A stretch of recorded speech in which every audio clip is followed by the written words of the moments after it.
කලස. සුභාවිත ගීතයේ ගේයපද සාහිත්‍යයේ රසහර පිළිබඳව කෙරෙන වින්දනීය විමර්ශනයක්. ගී මිනි කලස. ඉදිරිපත් කරන්නේ ජ්‍යෙෂ්ඨ මාධ්‍යවේදී අරුණ බාලසූරිය.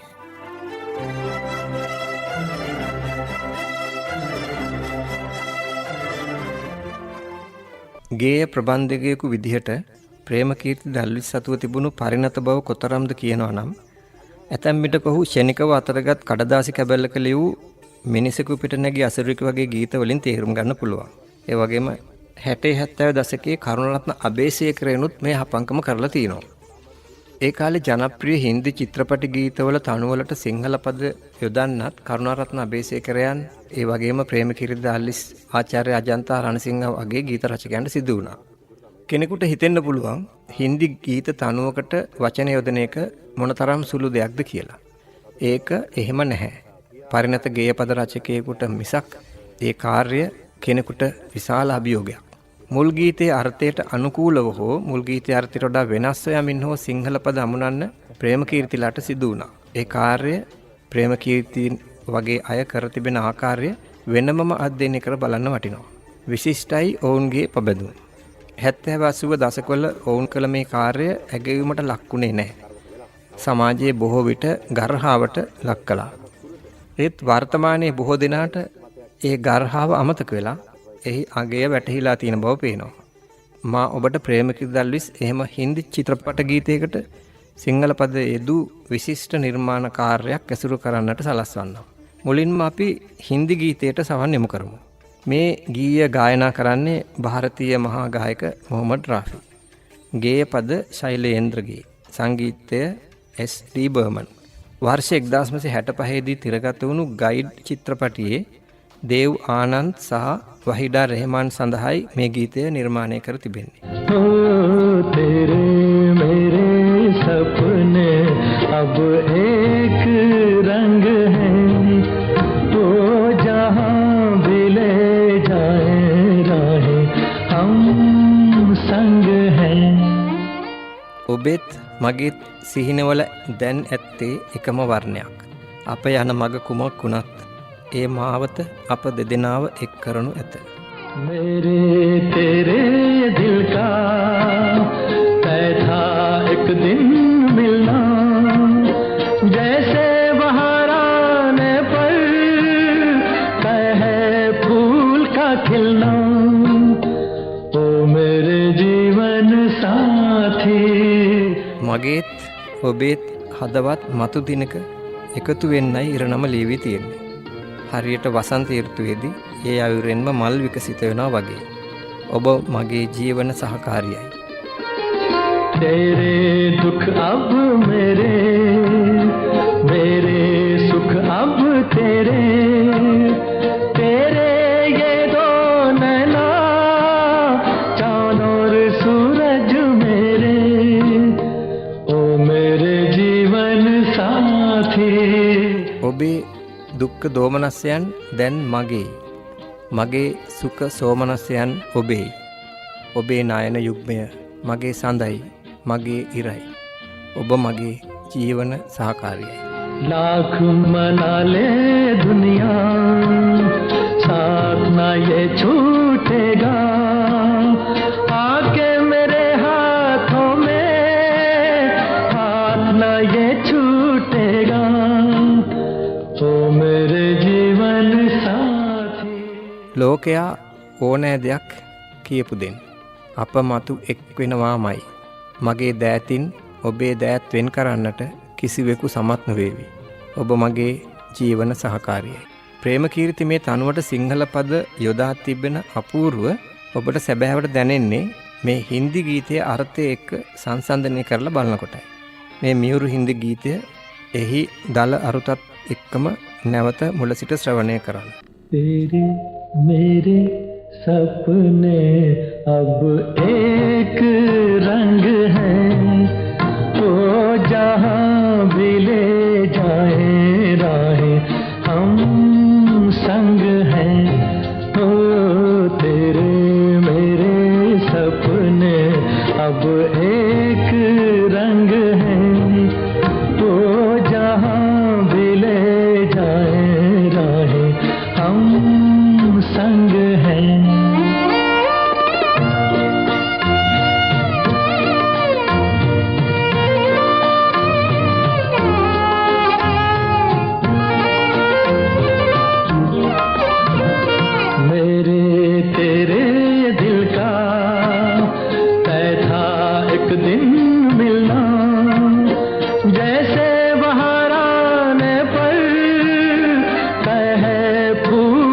खिलना ओ मेरे जीवन साथी तेरे मेरे सपने अब एक रंग है वो जहाँ भी ले जाए राहें हम संग हैं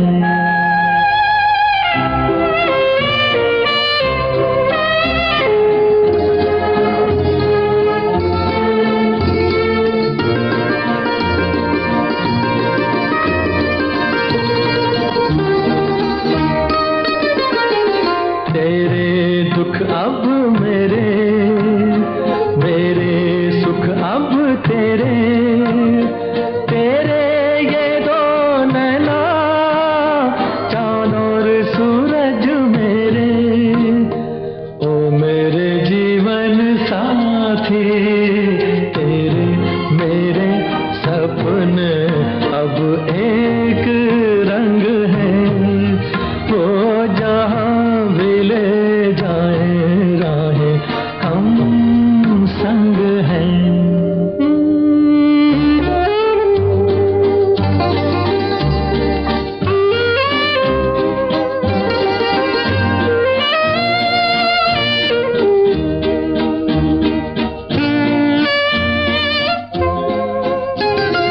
लाख मना ले दुनिया साथ ना ये छूटेगा आके मेरे हाथों में हाथ ना ये छूटेगा ओ मेरे जीवन साथी ප්‍රේමකීර්ති මේ හින්දි ගීතයට සිංහල වචන යොදන්නේ අපේ සහාය ගායක එච්.ආර්. ජෝතිපාලයන් සඳහායි.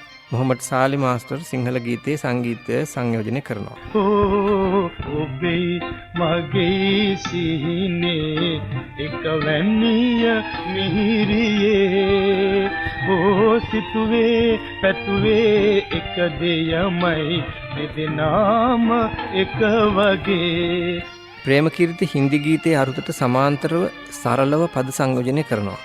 මුල් හින්දි ගීතයේ චිත්‍රපට ජානිකාව නැරඹුවොත් ඔබ දකිනවා දේව ආනන්ත් ඊටාම සෙනෙහවන්ත පෙම්වතෙකු වෙමින් දුකින් පෙළෙන පෙම්වතියගේ සිත සනසවමින් මේ වදන් මුමුණන හැටි.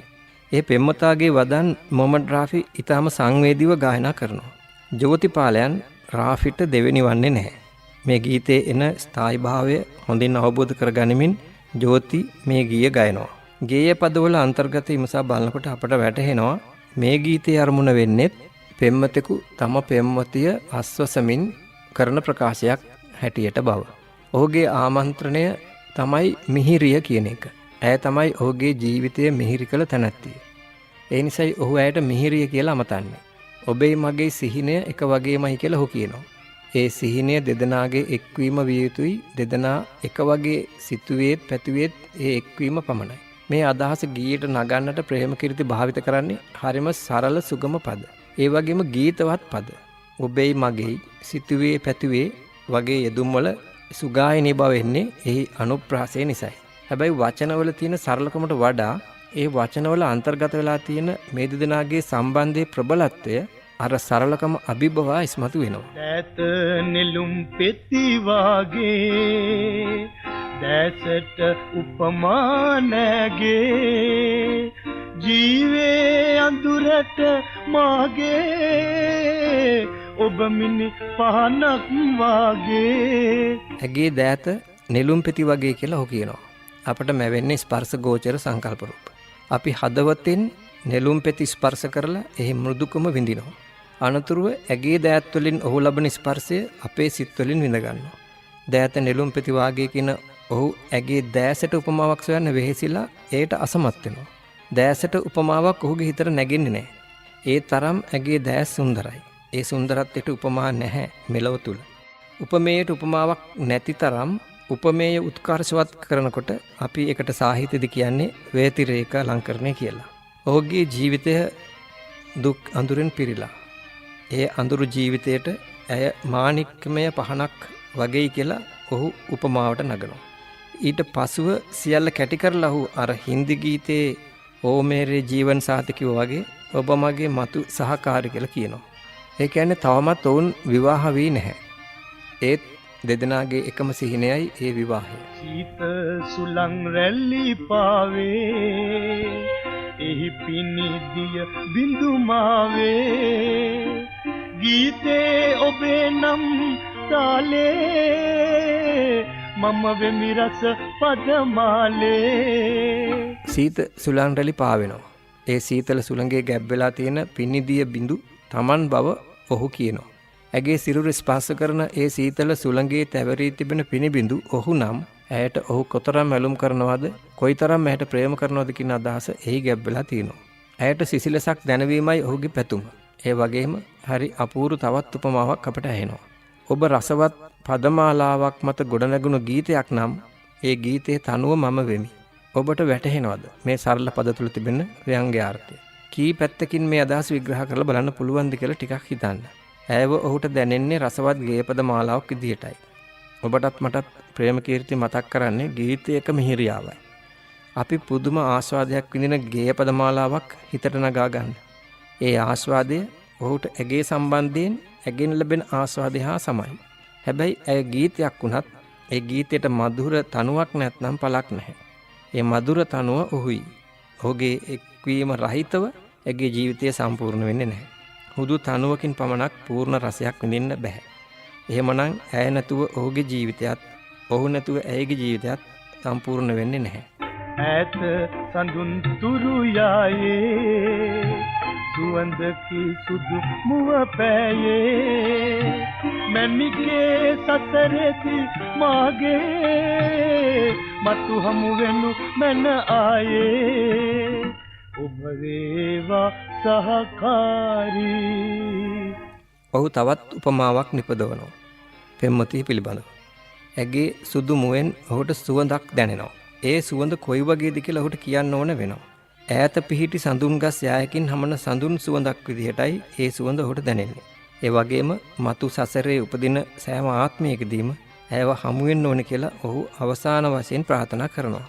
තේරේ මේරේ සප්නේ ගීතේ තනුවානෝ යමින් ප්‍රේමකීර්ති ගොතන මේ පදමාලාව මා ඔබට ඉදිරිපත් කළේ ගේය පද රචනාවේ ප්‍රේමකීර්ති සතු කෞශල්‍ය කොයිතරම්ද කියලා ඔබට මතක් කරන්නයි.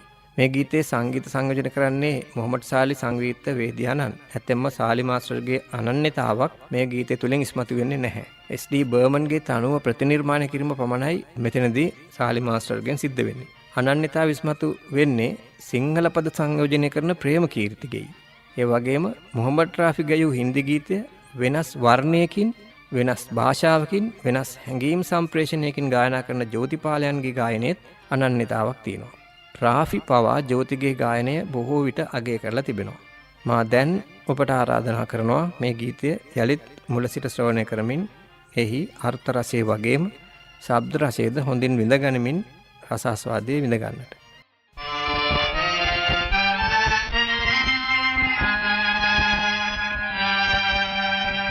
ඔබේ මගේ සීනේ එක වැනිය මිහිරියේ හෝ සිතුවේ පැතුවේ එක දෙයමයි දෙදෙනාම එක වගේ හෝ ඔබේ මගේ සීනේ එක වැනිය මිහිරියේ හෝ සිතුවේ පැතුවේ එක දෙයමයි දෙදෙනාම එක වගේ හෝ ඔබේ මගේ සිහිනේ එක වැනිය මිහිරියේ.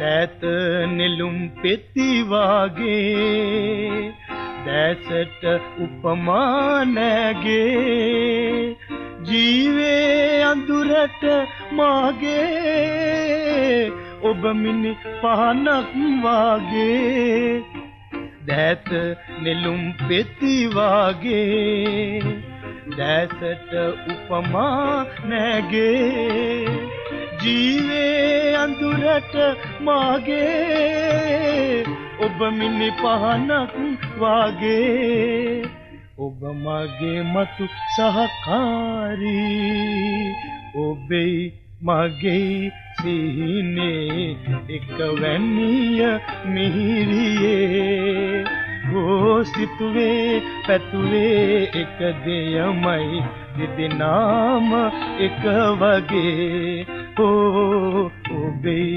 මගේ සිහිනේ එක වැනිය මිහිරියේ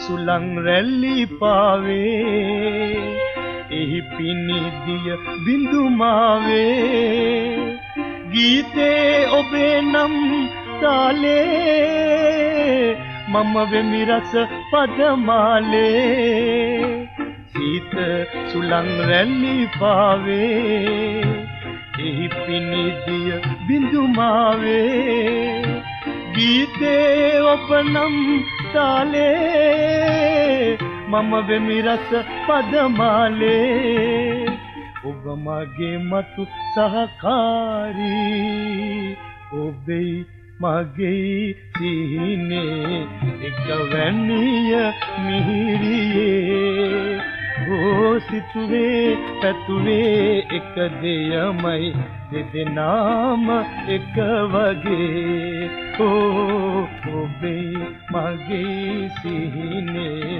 එක වැනිය මිහිරියේ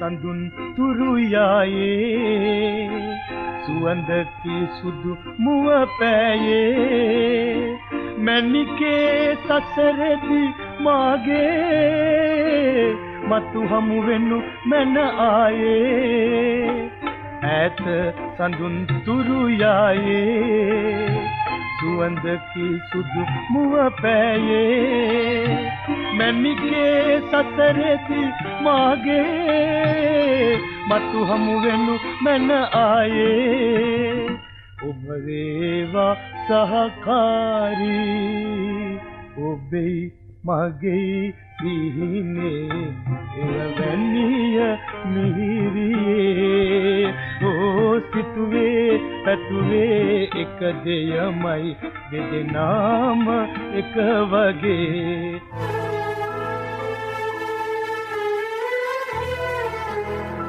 ගී මිනි කලස ඉදිරිපත් කළේ ජ්‍යෙෂ්ඨ මාධ්‍යවේදී අරුණ බාලසූරිය. නිෂ්පාදන සහාය පියුමි ඉදිරිසිංහ. නිෂ්පාදනය නදීකා ගුණරත්න.